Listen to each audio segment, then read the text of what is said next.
It only took a 2-hour interview for the British royal family to find itself shaken to its core. The effects of Oprah Winfrey's explosive interview with Meghan Markle and Prince Harry have echoed throughout the world, damning some and vindicating others. We've heard how Prince William has been affected by the interview, and even how TV presenter Piers Morgan lost his job because of it. But what about the couple at the center of things? Harry and Meghan couldn't have expected to escape from the interview unscathed, but the outcome of their dramatic revelations may be more than they ever expected. In fact, their lives face being shaken on many levels, with their family relationships strained, their careers in doubt, and the institution they left behind finding itself crumbling. Here's the full story. Meghan and Harry's interview covered a wide variety of topics, but at its heart was the couple's strained relationship with Harry's royal family. Rumors of a feud between Harry and older brother Prince William have been circulating ever since 2018. Initially, it was suggested that Harry was upset that his brother wasn't doing enough to welcome Meghan into the family. William was caught on camera ignoring Meghan later that year, and the relationship between the brothers only deteriorated from there. In the interview, Oprah dug into William and Harry's relationship, asking directly about the suspected feud. Harry diplomatically responded that the brothers are on different paths and that their relationship is space at the moment. William was allegedly very upset at his brother's comments, telling a source that he wished the conversation could have happened in private. Channels of communication have reportedly opened up between the brothers, but conversations so far have been unproductive. Royal experts have suggested that the relationship between the two has worsened to the extent that it could become the greatest royal feud between brothers in a century, since King Edward VIII's abdication forced brother George VI onto the throne. Although this argument isn't likely to end with Harry becoming king, there is precedent of falling outs between brothers that could end with the two not speaking for many years. William's wife, Kate Middleton, has found herself dragged into the feud as well.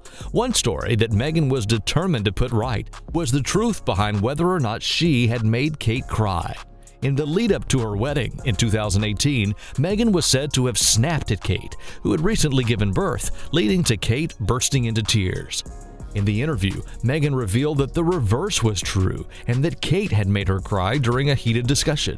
Meghan spoke pleasantly about her sister-in-law, saying that she owned it and she apologized, and she brought me flowers and a note apologizing, and she did what I would do if I knew that I hurt someone, to just take accountability for it. Meghan pointed towards this story as an example of how the media were determined to twist the truth to make her a villain. Kate has stayed silent over whether or not she made Meghan cry, but has joined husband William in expressing surprise at the nature of Meghan's battle with her mental health, and has also expressed annoyance that Meghan and Harry did not speak to her privately. But William and Kate aren't the only high-ranking members of the family to be disturbed by the interview. Harry's father, Prince Charles, has been angered by his son's behavior as well. Harry revealed in the interview that his father had recently stopped taking his calls, and sources revealed that Charles had no intention of watching the interview with Oprah. The heir to the throne is said to be at a loss over the situation and is distressed at claims that a senior member of the royal family questioned how dark the skin color of Harry's son, Archie, would be. Some people have even wondered whether it was Charles who is responsible for the bigoted comments, with a recent survey finding that only 27% of the British public want him to be king, compared to the 47% who want to see William on the throne. It's not just Charles that is facing the wrath of the British public. Within hours of the interview being aired, the hashtag #AbolishTheMonarchy was trending on Twitter. There were nearly 70,000 tweets calling for the institution to be abolished, with the royal family being called rotten, and others expressing distaste at the culture of secrecy and dishonesty that surrounds the family. This points towards a crisis of confidence in the British monarchy that goes to the very heart of British society. Harry and Meghan's motivation to expose the royal family may lead to something much more if calls for abolition gain traction, especially if history is anything to go by.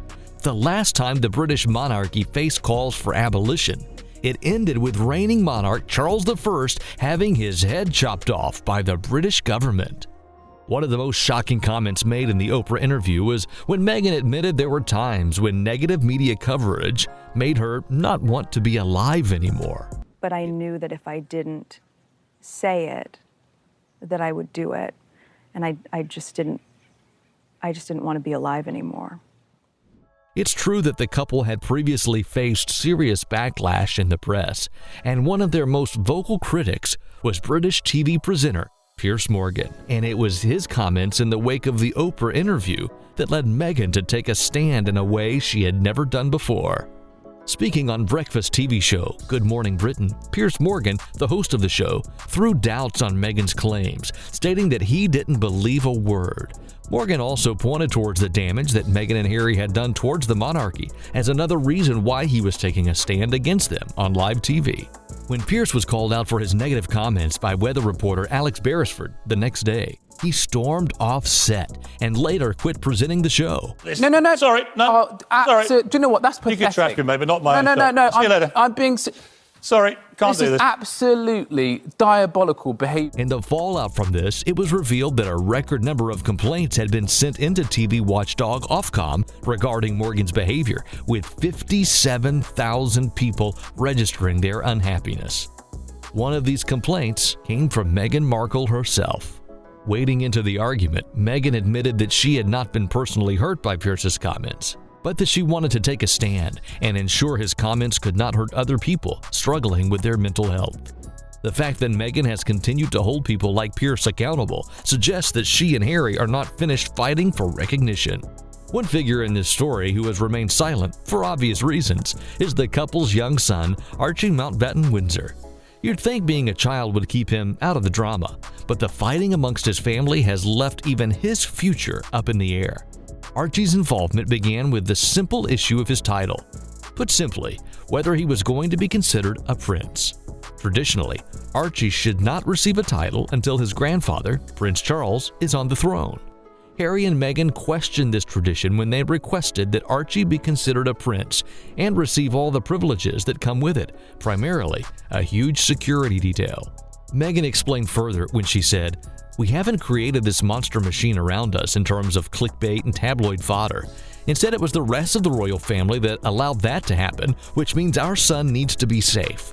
Meghan's fears for her son's safety began in 2019, when, during a royal visit to South Africa, she learned that Archie was not to be provided with security.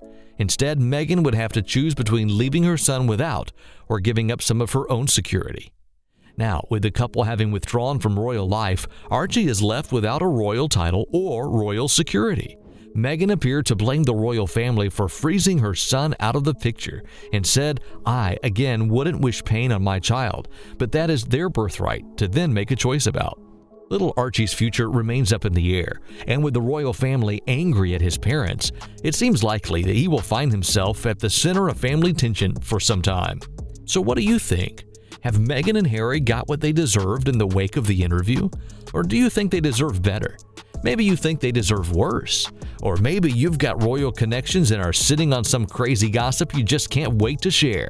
Let us know down below and keep watching for the next story in this unfolding royal drama.